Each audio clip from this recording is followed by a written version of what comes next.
So hey guys, welcome to Appalachia's Homestead. I figure that I'm going to stop for a moment and film this while it's on my mind.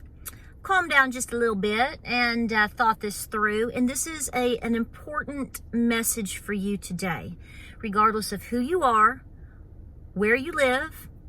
If you're watching, this is for you because this is going to apply to every single one of us. And I have spoken endlessly about this on multiple videos, and we're going to touch upon this again today because there's a reason I don't shop alone. I try my very best not to go out and shop. Now, if I have something I have to just drop off or something, or I go help my Nana or things like that, that's one thing. But for me to get out and gallivant around and shop and do all of those sorts of things, I typically don't do that unless my husband is with me. Actually, my husband and some friends, we carry friends with us and things like that. And so, but here's what I'm saying. James and I made a video, it's been several months ago, where James and I both were sitting in the vehicle car. This may be a year old. It's a little older, but I stressed to you how I was really encouraging you, especially women, if at all possible, to not shop alone for safety reasons, period. Okay. And that's in good times and in bad times. You've got to be really, really smart, wise. You've got to have continual situational awareness and all of these things. Blah, blah, blah, blah, blah. Okay, we can expand on that if you want to. We've talked about it before. But here's what I'm going to say, and I'm just going to be very blunt about it. The further that we find ourselves in an economic situation here globally, but I'm particularly talking about the United States, the more pressure that we see in terms of inflation, job loss, gas prices going up, failed administration, purposeful division that really, I don't believe we're actually that divided, but they want to create that scenario. So you have Looney Tunes that bite off on that. And so therefore they want to go out and carry out that agenda. So I go to Walmart today. I got a wild hair. I've got a bunch of gray ones too. Wild, crazy gray hairs, right? So I went to Walmart because there's a particular over-the-counter medication that my husband uses every day. And so, we're doing okay. We're fine. But my theory is, why would we wait until there is more pressure on the supply chain if there's going to be an economic situation come our way, even if it's a year away? Why would I wait until inflation sets in more due to situations with the dollar? So my point is I'm going through my pantry, my medicine cabinets, my things, and I'm like, you know what? There's a couple of holes here. I'll go get a couple of things, whatever. So I thought, well, here it is. Here's what I did. And I know, ladies, you do it too. I'm like, well, it's a great afternoon. I can't really work outside because everything is super wet still from the rain. It's a little breezy, so I can't really work in the garden and burn anything. So I'll get this done, right? So crazy me says, well, if I'm going to get out by myself, then I'm going to try to go a couple of different places, and I'm going to be brave, and I'm going to go to Walmart. And I'm just going to go, here's what I did. I parked at the nursery section, went in through the nursery section, parked close, looked around, all good, go in, because the pharmaceutical, body, all that type of medications, over-the-counter stuff is right there next to the nursery center, right? It may not be set up that way in your store, but a lot of them here are set up that way. So I'm like, I'm just going to go in. I asked about a baby pool for my geese, verified the price, and I'm just going to go straight over here, and I'm going to get these things. If they've got a couple of them, I'll get a couple, and I'm going to leave. No big deal. That's all I was getting. Wasn't really shopping Walmart, okay? So I did that, and I started to try to go into the aisle, okay? And a couple had a child who looked to be about, I don't know, the little girl looked about maybe 4 years old or 5 years old, and she was sick as a dog. And they were kind of standing in front of the aisle. And I saw that they were looking at things. I saw Pedialyte with the sick child in the buggy. I'm like, she's got funky cold Medina rotavirus going on. I've had 3 kids, know how that goes. It's springtime. Oh's nose, right? So I thought, well, I'm just going to go around the other side. Maybe they'll go on out, and I'm not going to touch anything, and I'll be fast, whatever, you know? Didn't even have a buggy, didn't have a basket, just me, myself, and I, right? Well, by that time, follow me here, another couple had come into the aisle, and they were standing looking at medications, but they were like middle of the aisle or maybe a little bit further up. They were looking for something. So I just walked behind them. I didn't push them. I didn't touch them. I didn't crowd them. I didn't like lurch on them. Do you know what I'm saying? You know how you can just walk kind of, we're in an aisle, people. You don't own the aisle at Walmart. Be courteous, right? So I just kind of went behind her and him and her. The guy didn't say anything. Well, it just absolutely chapped the peaches, the peach cheeks of this woman. She looked every bit. She might have been in her 30s, you know. And she looked at me and she started mumbling. You know when you just like, she started mumbling, and I think the guy was kind of like, what? Honey, I hope you don't marry this woman because she's crazy. And she started saying something about being jumpy. And I stood there for a second. And you know, in these scenarios, we have different ways of handling it. I get that. And she sort of looked over at me, and she sort of this. Well, I responded. And I looked at her. I think she just wanted to be cute and spout off and show out in front of her other individual. And she's just being cute. And I looked at her, I said, you do understand that I had to come from this side, and I came behind you because this entire side over here is blocked. You do understand that, right? Well, she smiled. And she was, she said something else. Well, I just stood there. I thought, okay. I didn't say anything else. They walked out, but that scenario could have turned into something really fierce. I'm not giving myself credit or non-credit, but first of all, this could have turned out really bad for her, or it could have turned out really bad for me. And here's why.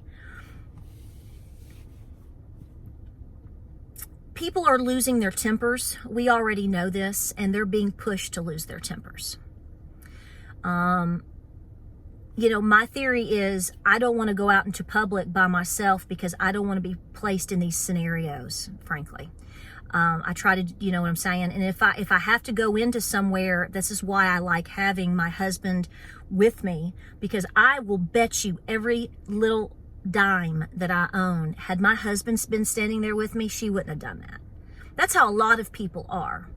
But it got me thinking about how short-fused people are. I mean, she was being ridiculous, okay? There are other words I could use, but I'm not going to because I'm classier than that.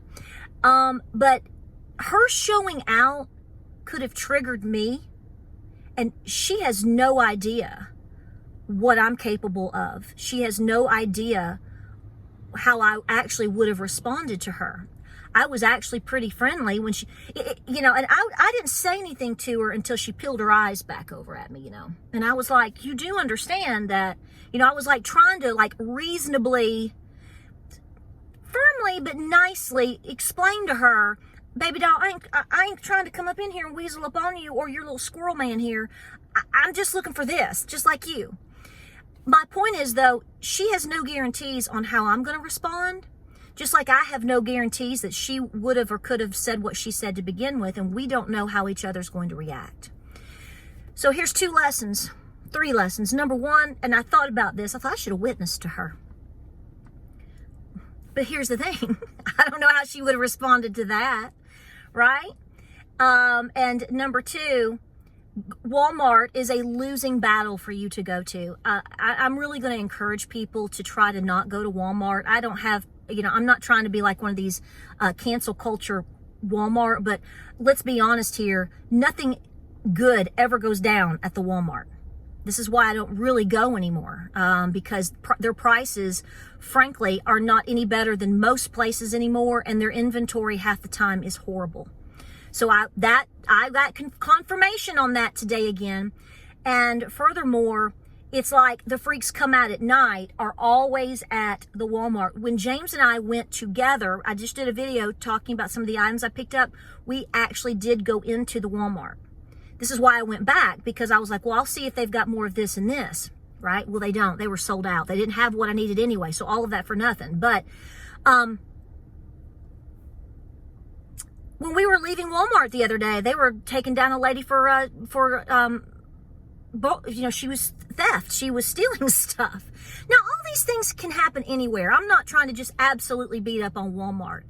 But here's what I want you to do. I want you to think about, this is why I'm trying to get what I can get, where I can get it, as far as our personal items and needs, because I don't see society getting any better right now. It's going to take an act of Jesus to turn anything around. And the worse that the economy gets, people losing their jobs, people's rent are going up, confusion with, with people understanding whether they're an apple or a peach or a banana. We are just in this cesspool of, it's not even a storm, it's a swirling cesspool. And that is a danger to you, and that's a danger to me. And I know a lot of you out there, I have been here for a long time, and you are such good people.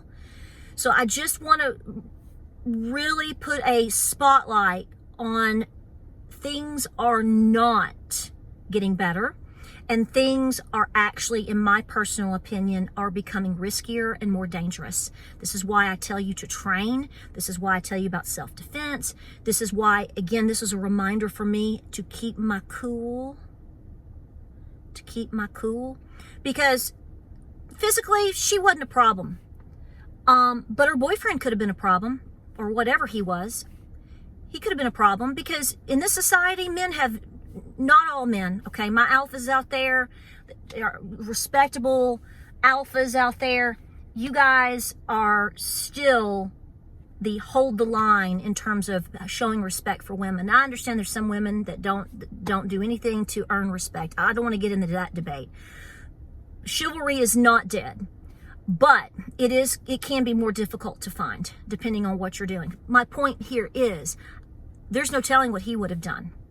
Okay, again, I realize I'm 5'4.5", weigh X amount, and there's only so much I can do to defend myself depending on the situation. The best scenario for me is to not put myself in that situation. The best scenario for Patera, or for maybe a lot of you gals out there, is go, no, I'm not going there. So do your best with your situational awareness. If you honestly are dead set against going to places that 95% of the time are probably not a good environment for you to shop, please try to avoid it at all costs. Do you understand what I'm saying? Try to support the companies that, at least will support you in terms of safety. I'm just not convinced that Walmart is that place for a lot of people anymore. There's been a lot of scenarios we've heard this year. But keep your cool and follow your gut instinct. Like I said, I wasn't saying anything to her. I realized that she was mumbling about me, and she peeled her eyes over at me. And, probably in hindsight, probably just not even saying anything would have been best. But it was she was literally she was just right there. So I was like, I wasn't trying to crowd you, babe. I'm just trying to come in here and get my meds like you. I couldn't come through here.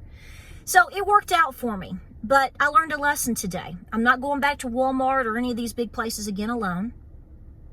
And I'm learning again that people do not have their heads on straight. And when people don't have their heads on straight, they are a danger to themselves, and they are a danger to you, danger to your children. Don't ignore these facts. We can't ignore these facts. So however this helps you, that's great. That's the whole point of the video. It's a little bit of a rant, not a rant, but a little bit of an expression from me. But I just want to remind you that you need to follow your gut instinct. And like I said, here I am once again. Hadn't been away from home, went straight to the first place. And I went, yep, this is why I don't shop alone. This is why I don't do this. And this is why when we can get out and do what we need to do together, meaning James and I or whatever, or me and somebody else in particular, you know, even if it's one of my grown sons or something, get the job done. Because at any point in time, if anything ever happened, guys, I'm telling you, even good people that are right now good people with the best of intentions, they may not be able to hold it together. And when people get desperate, when people feel down, people with different personality disorders, you know, that they is beyond their control, then you trigger them with stress that you may have nothing to do with. They can lash out. And this is the society that we're in. Guys, I love you. I appreciate you being here. And I've talked to Nana today, and I've got a video coming up for you that I know that you're going to love. More about the preparedness, preparing together. There's a lot coming our way, guys, and we've got to be prepared at all times. And when we get these moments that are important reminders, we have to take them very, very serious.